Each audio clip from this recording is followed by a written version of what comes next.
So we're going to get into the Pittsburgh side, but we got to talk about the Baltimore side here because I want to emphasize running. You mentioned Derrick Henry. The Ravens on that first touchdown drive of the game, that was nice. Yep, you kind of felt like, okay, this is how the night's going to go. Yeah. And then it did not go that way. Yeah, and Derrick Henry, he was eating early on. But then if you watch the game, you're like, we should get back to the run game. And you looked out there and like, giving Derrick some rest, it's a long game. You're going to need him. Yeah. And you didn't see him much in the second or third quarters at all. And the reality was when you looked up at the end of the day, Derrick Henry didn't have a lot of carries. In a game that was close, and it was close at halftime, Derrick Henry had finished with 10 carries on that game? 10 carries for 60 yards. Terrible. And he also had one catch for about 45 yards. So when he touched the football, he had 11 touches and 104 yards on those 11 touches. And that was it. And you know what? That grinded my gears. I know that grinded your gears, but apparently it also grinded John Harbaugh's gears. He was asked about it today on the running game. So why don't we listen to John Harbaugh's comments and we'll talk about it on the other side. No doubt. No, of course not. I mean, that's not the numbers that we want at all, and we want to run the ball. We're a running team, that's the fact. And we're a throwing team too. We got Lamar Jackson, we got receivers, we got tight ends, we got all that. But we want to always be a team that runs the ball and stops the run. That's been since 2008. It's not going to really probably ever change, and that's really what football is. So, for sure. And when you look at the game, I mean, we went 7 plays down the field and scored. Then we went 3 and out, then we were in 2 minutes. So that explains the lack of carries in the second quarter. We didn't have any plays in the second quarter to have a chance to even run the ball. So then the other part of that is just the number of 2-minute plays in the game was staggering. I mean, we had 21 2-minute plays.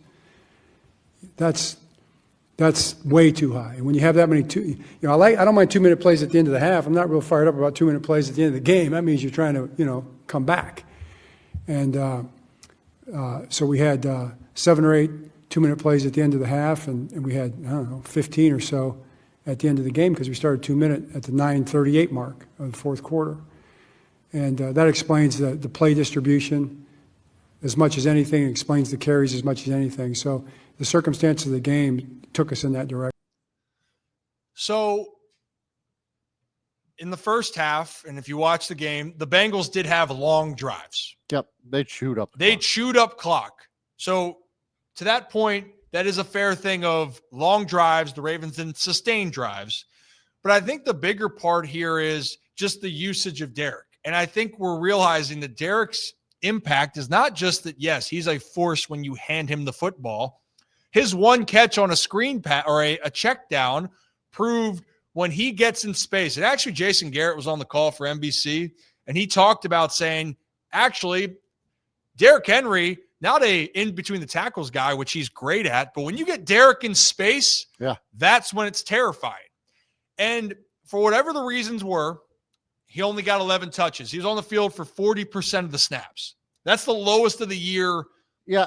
But since Kansas City, where he had 8 carries and was on the field for 39% of the snaps. To me, that doesn't answer the question. John Harbaugh didn't really answer the question because of just from the simple fact of Derrick Henry wasn't the primary ball carrier in that game.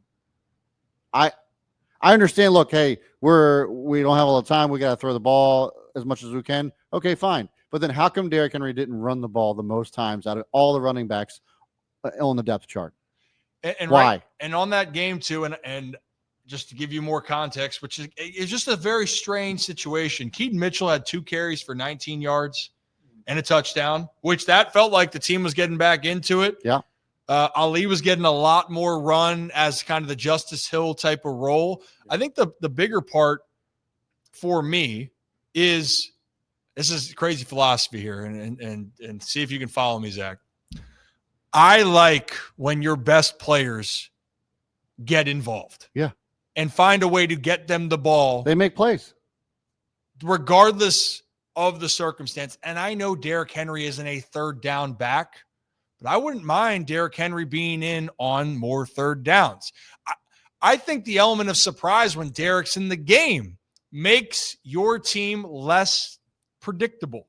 And you can tell there's a frustration. And also, by the way, Harbs is a guy that I know he made the comments about Monken that one day. More times than not, he doesn't really throw people under the bus. I mean, for Lamar's turnovers in the team, he just said, "Hey, that was on me.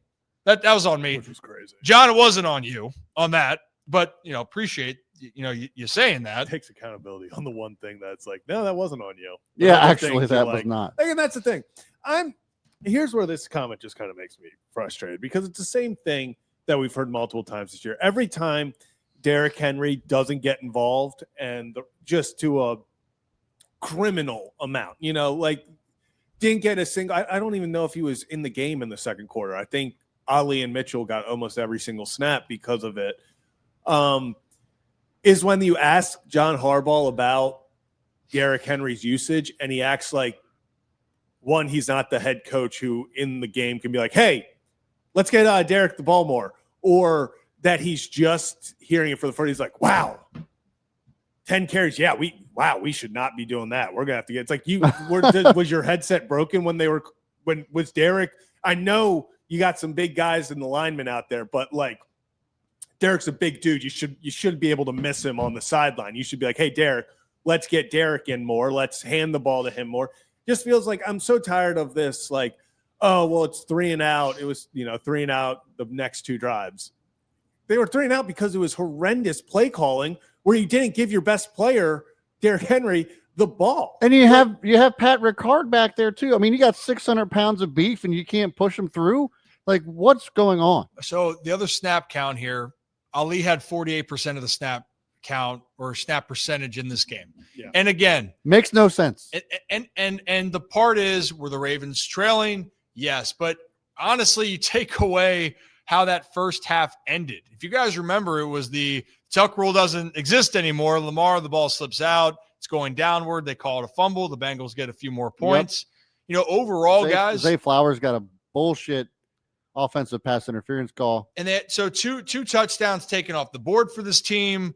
One likely at the goal line. Heck of a play by Battle, but also those are mistakes. Got to make that play. It can't happen. It can't happen in those situations. Even if you're tackled at the 1, we know the struggles at the 1 yard line, but you like those chances instead of giving the ball up. But in that case for the Ravens, when that play happened at the end of the half, right? It was 9-7 Ravens losing to Cincy. And then it's the fumble, and Cincy gets 3 more points. It's still a 12-7 game.